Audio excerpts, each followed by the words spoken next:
Now let's see what he has to say in response to those renewed sanctions. Servicemen on the island Zmini have been trying to fight when Russian forces demanded that we lay down the arms. However, we did continue fighting, and we did feel our force, the force of our people that will oppose the occupants until the end. The next day, the artillery started fighting us.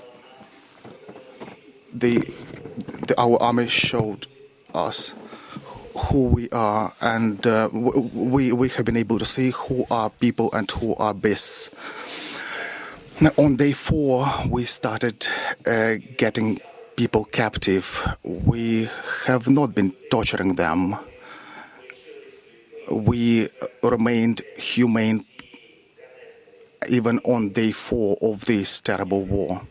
On day 5, the terror against us was going on, against children, against cities, and constant shelling have been taking place around the country, including hospitals, and that didn't break us.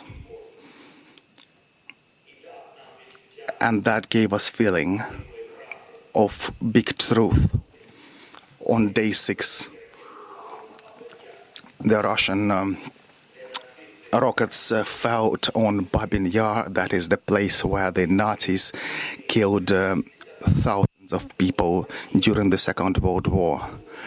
And 80 years after, the Russia hit at them for the second time. And even churches are getting destroyed by shelling. On day 8, we have seen Russian tanks hitting the atomic power station. And everybody got to understand that this is the terror against everyone. On day 9, there was a meeting of NATO countries without the result that we were looking for. Yes, we did feel that. We did feel that.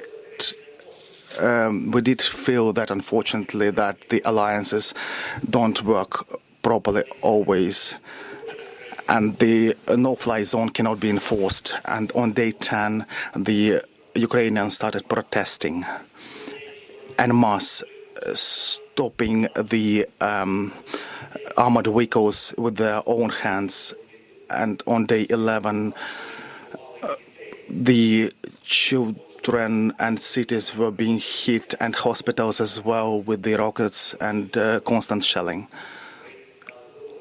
And on that day, we realized that Ukrainians became heroes. The entire cities, children, adults. And on day 12, the losses of Russian army exceeded 10,000 people killed.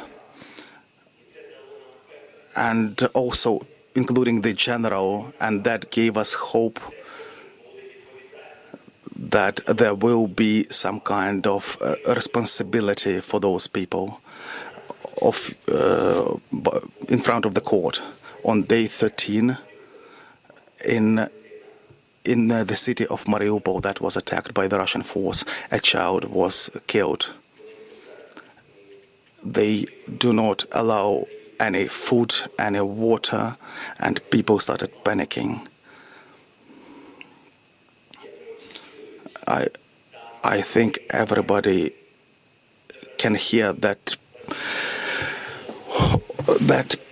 people do not have water over there. Over 13 days of this situation, over 50 children have been killed.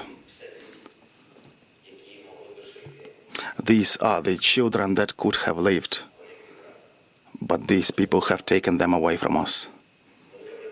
The United Kingdom, Ukraine were not looking to have this fall.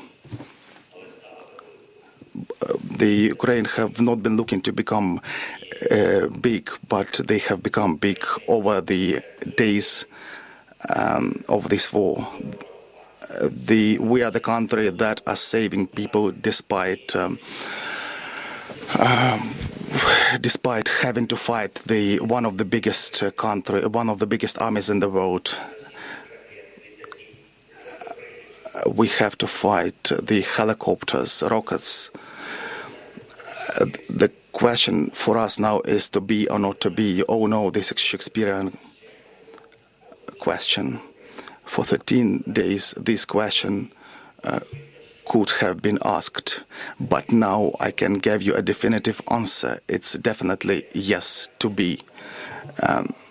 And I would like to remind you the words that the United Kingdom have already heard, which are important again. We will not give up and we will not lose. We will fight till the end at sea, in the air.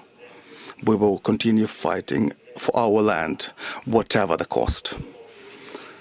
We will fight in the forests, in the fields, on the shores, in the streets. I would like to add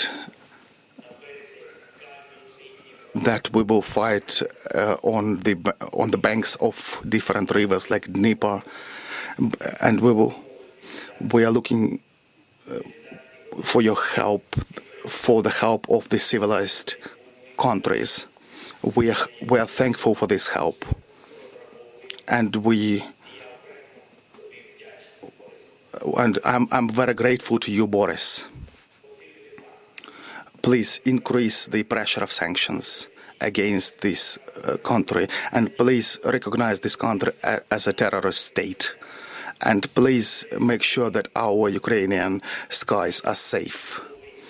Please make sure that you do what needs to be done and what is stipulated by the greatness of your country. Best to Ukraine and to the United Kingdom.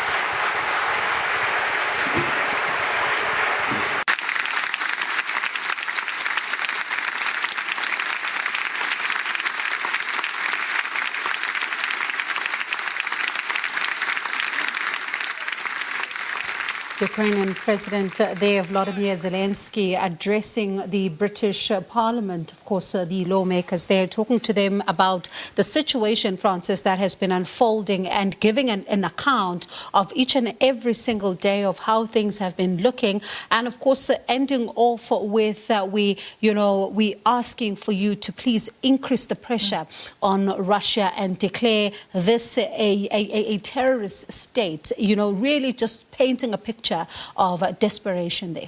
In the Ukraine. And just by the way, this comes after the UK also announced restrictions on oil and energy imports from Russia, but that will be in a phased manner. We heard from the US earlier that it would be an immediate ban, but Europe more reliant on Russia. That will be phased in by the end of the year. And we'll talk about that shortly again and go back to the US announcement in a short moment.